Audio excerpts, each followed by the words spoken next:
বিশ্বনবী মক্কা থেকে মদিনায় হিজরতের আগে মদিনায় দুইটা গোত্র ছিল।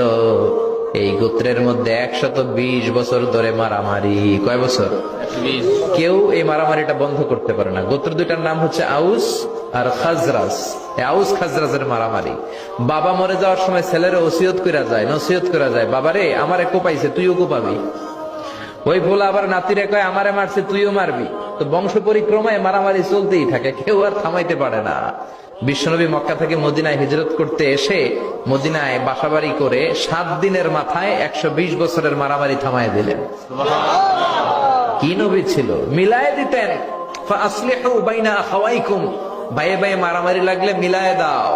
স্বামী স্ত্রীর ঝগড়া হলে মিলায়ে দিবেন। এজন্য মায়েরা, বোনেরা, বিশ্বনবী বলেছেন তাকফুরনাল আশিরা, মেয়েদের সবচেয়ে বড় একটা সমস্যা হচ্ছে স্বামীর নাশুকরি করে।